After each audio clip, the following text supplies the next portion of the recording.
Guys, welcome to today's video. If this is your first time on this channel, please don't make it your last. Do well to subscribe, hit the notification button to get notified each time a new video pops up on your screen.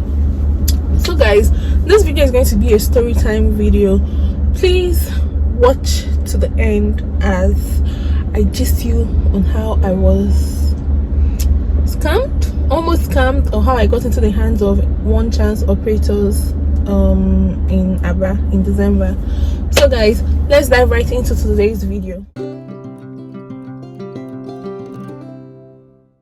So this story, it started in 2000. Okay, I went to Ghana in August of 2012. Then came back December. That was before, I think, few days before Shiloh started. Yeah. Then I went to Aba, and usually I always camp in church as a teenager. I always camp in church as a teenager doing the Shiloh for the 5 days. So I camped in church, and on the Thursday after the morning service, so a lot of people went for their different classes they always go for. Like they had breaking generational courses class, business and career breakthrough, marital breakthrough, mothers and fathers of nation breakthrough class, and all. So I just said, since I wasn't going for anyone at that time, so let me just go home and do one or two things and come back. So I came out to the gate of, like, I just came out to the gate and waved down a taxi. Okay, now a taxi actually stopped and a lady came down and I got in. I told the man that he would drop me at Tony Mars Junction. So Tony Mars, okay, if you know Winners Chapel very well, Abada is the headquarters in Osisioma. So after Winners Chapel, the next bus stop is usually Umojima. Then after Umojima is Tony Mars. After Tony Mars is Imba. Then Area Market, Area Junction. Then before Port Harcourt Road Junction, yeah, and all, and flyover, yes. So I had stopped at okay, I'd entered the car now, and when we were approaching the next bus stop, that's Umojima, the man in front, okay, there was a man in front and then another man behind and myself then with the driver. So the guy in front, he was speaking English, one kind wike English, that he was alighting at Umojima Junction. So when we were approaching Umojima Junction, he came down, and from the window he was giving the driver money. Guess how much he brought out? He brought out $100 note. So when he brought out the $100, and the driver was like, why will you give me this money? That where would he change it? That is he and the Amawasa, that's where they change money by mosque. That is he an Amawasa person that will change the money, that he cannot change it, that he should look for a way and give him naira. And then because I was in a hurry and I had to also get home on time and come back to the church for the evening service, yeah. So I now asked, how much is his money? He said his money was, I think, 60 naira or so. So I said, okay, I will pay. Let him be going. When I said, okay, I will pay, the guy that came in, he now told me, he said, my sister, thank you. I was thanking me. I was like, don't mention nothing. It's nothing, that I just want to head home and all. He told me that, do I know, he started giving me gist. That do I know that all the cab guys, all the places he has been going to, he has just been giving them $100, and sometimes they will not give him change, sometimes they will just take it and say that them going to change it will be stressful, so he will leave it for them. And I felt pity for him, you know. So what happened next is something that I would blame myself for. So he now said that he wanted to go and meet one reverend sister to go and carry, so he will carry his consignments that he dropped to the reverend sisters in a warehouse in a certain village in Isialangwa. That's what he wanted to do. I said, okay, that I can help you since you want to go back to that, you're from Cordova, that I can help you since you wanted to go back to Cordova and all of that, that I'll pay for your taxi.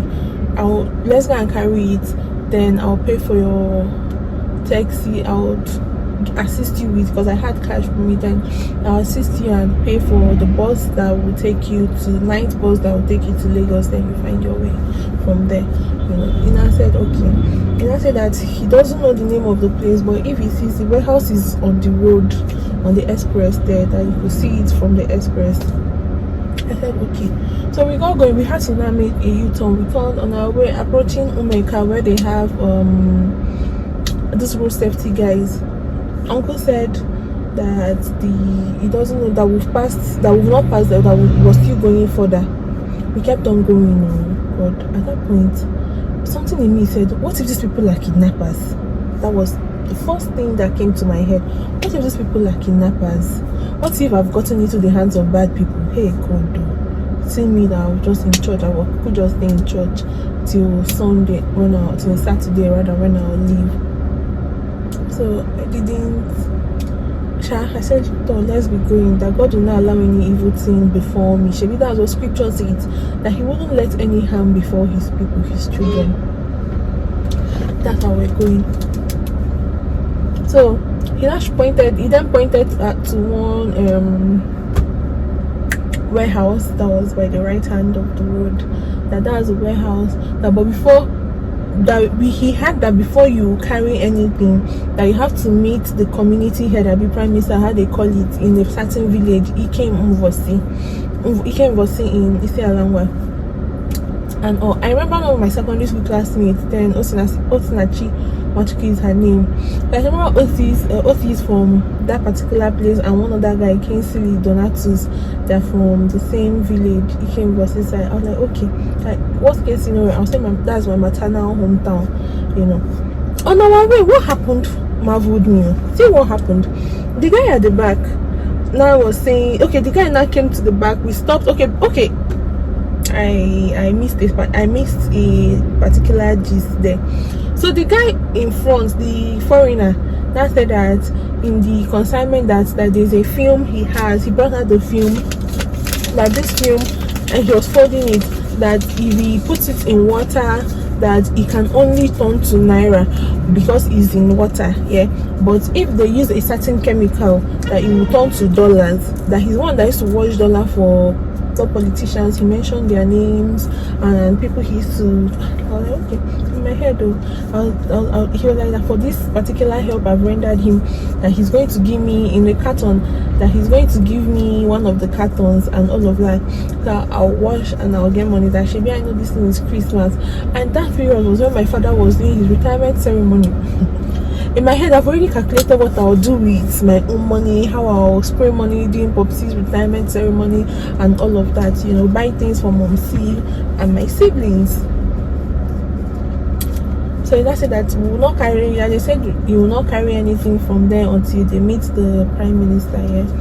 So when Hisha came to the back, United said that let him demonstrate how that particular film he had, since it's just water we can access at the time, to change it to naira. So we bought pure water from all these water vendors. I used to stay on the express. We bought pure water. We bought what's it called? Okay, we just bought 2 sachets of pure water. So the other guy tore it, opened it, and poured out half, and then put the film inside the pure water. I don't know how they did it. I don't know what they did though, but I think I was at a point, my attention was, you know, called to a site. I don't even know how to describe what happened that moment. So next thing, I started seeing money rising. It was now 500 naira notes. So I felt it was real, sha. So the guy now asked me when we got to that certain, so when I got to that certain village, he now asked me, and I said, that's if fire on your head, he hit my head like this. My head, I said, why are you hitting my head? He said, there was fire on my head. I didn't know I don't know that it was his saliva or water that he put on his hand, and asked me to lick it. I should lick it that. And I ignorantly, I was stupid though, come to think of it. I was very, very, very stupid for doing that. I didn't lick it, I just licked the tip, like I just licked my palm and sharply cleaned it on the seat. So that was how this uncle, later I had this Calvin Klein wristwatch. I had this one very fine gold Calvin Klein wristwatch my ex then got for me. So then I asked me that what was on my hand when the thing, what was I holding on my hand when the thing, when I licked that thing that I licked from my hand. I told them nothing. They asked me, was I with my phone? These people would have taken my phone. Then I had this Samsung Galaxy S2. I said, no, my phone was in my bag. So they now asked what of my wristwatch. I said, yeah, I had my wristwatch. So they took the wristwatch, guys. So if I had said I had my phone in my hand, they would have taken my phone as well. So when we got there, then they said the prime minister, I'm sure the person is one of them, and now said that okay, that I have to. They now claimed that they are visionaries. They used to see vision. They now said that I have to go, and if I go home, that there's a place my husband. That where does my husband work? Okay, you people used to see vision and know that I'm married. I don't know. My husband works with Ajib, one oil company in Port Harcourt. I said, okay, that there is a place that your husband used to keep money that you don't used to touch, that if you touch, he has told you not to take money from there except he tells you to. I said yes. At that point, I knew I was in danger. So that's why I was cooperating with them. I said yes, there's a place my husband used to keep money. I said he tells me not to touch it, and I don't want to touch it because I don't want his trouble and all of that. So he said okay, that what I will have to do now is I will go and collect 90,000 naira. So I will use and buy the olive oil. There is a certain olive oil that they sell for 90,000 naira. I will buy it. I will bring it so they will go and buy it. Or that's the fact that the guy will come. I should bring the money that and come and meet the guy in one place, 7-Up in Aba. There's a place they call 7-Up in Aba. That is the guy that will take the money and go and buy it. That he will buy the olive oil. Then I will now bring 40,000 naira as well for candle that they will use and do all the cleansing, so that before they would appease whoever they want to appease, before we can carry that consignment. And then I'll bring 80,000 for cleaning of, for buying the chemical to clean the fumes, so that we'll get the dollar. I think you want to do Christmas. I said yes. I think you want to enjoy this Christmas, spend money, you know, so that you surprise your people. You can even buy car, buy any shoe, buy any phone of your choice and all. I said yes. In my mind, these people don't know that I got alarm sign. I have decoded their schemings. I said okay. Then I asked me that what I would do, I should not even talk to anybody that asks me anything. I should not say where I'm going to. I said okay, and I told them but I don't have transport money to go back.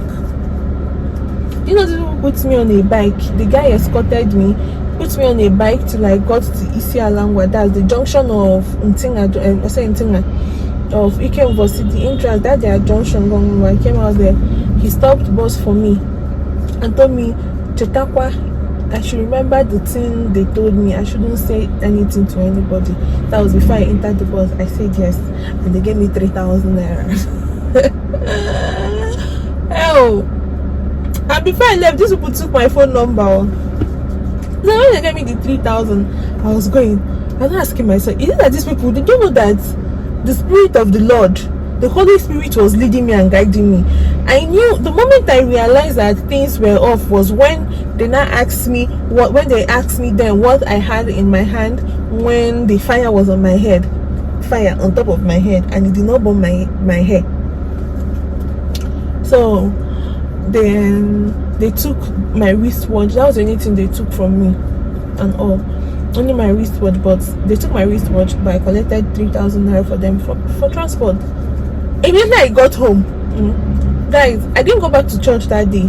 I got home and I told my brothers. We're all laughing, and the idiots were even calling me. I swear, they were calling me. They kept on calling me. You know, the one called me and asked me. I told him that he should give me time, that I can't open the place where the money is and all. I was like, okay, that's why I should try and open it. That is very important. That I should remember the things I want to spend my money on this Christmas and all this and that. I said yes, but I'm going to try. In the evening, these people kept on calling me. In the night, they kept on calling me. At the point, it was our first son, my eldest brother, that I picked the call, and they hung up. So he now called again, and I picked. I told him that God will punish you and your generation. That you think I don't know, that it was only, I said that my research people are with, that the Holy Spirit and the God that I serve, that I came out from Shiloh just to come and to go home to do something, and you people decided to scam me even when I was helping innocently. That you people will not see good, you people will not see good, that your generation will suffer for your sins. You wanted to scam, and I started laying curses on them, I started abusing their life and all of that. That is uncle hunger, guys. I said I'm sure maybe it was the church I was in, or maybe Sheila I went for, that, you know, that made me, or I didn't, the jazz or whatever it is that they did not catch me, you know, there and then. So that was how I was almost scammed and got duped by 419, that's all these 419 one chance operators in Aba. So guys, this video is just for you guys to be careful out there. A lot of things are happening.